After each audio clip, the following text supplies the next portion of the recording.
I'm Dan Ackerman, and we are here taking a look at the HP Envy Spectre XT laptop. Now, that's a lot of names for a laptop. What that basically means is it's part of the Envy line, which is HP's sort of step up from the Pavilion laptops. Those are much more budget/mainstream laptops. And we've always liked the Envy laptops in the past. And then on top of that, it's got the extra Spectre branding, which ends with an RE instead of an ER.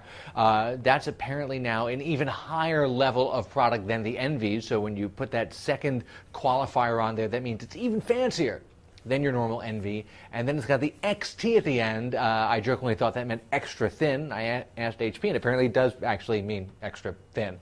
So when you put all that together, you get the Envy Spectre XT, which is what HP considers pretty much the high point, the flagship of their laptop line right now. This is, of course, an Ultrabook, a 13-inch Ultrabook. It's got a pretty premium look with a lot of brushed metal accents on it, and it's got that unique to Envy sunken touchpad where it sort of looks like the touchpad is floating in a kind of little sunken indentation in the wrist rest. I think the whole thing comes off looking very nice. However, it looks very familiar, and if you're saying to yourself, where have I seen this before? That is because we just reviewed the HP Pavilion M6, which is a much less expensive, much more mainstream 15-inch laptop that was still fairly slim and attractive, that oddly looks almost exactly like this. So even though you're paying a lot more for the premium product line here, you get something that pretty much looks exactly like one of HP's less expensive Pavilion laptops. I would have liked to see them differentiate those brands a little bit more. To be fair, most Pavilions don't look like this. It's just that one M6 model.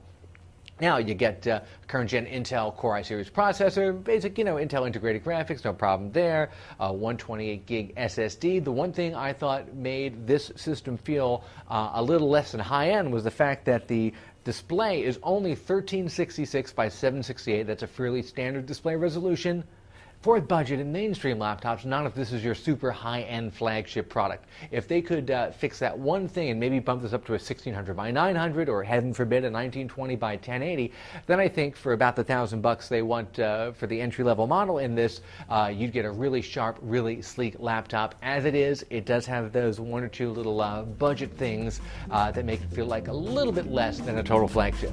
I'm Dan Ackerman, and that is the HP Envy Spectre XT.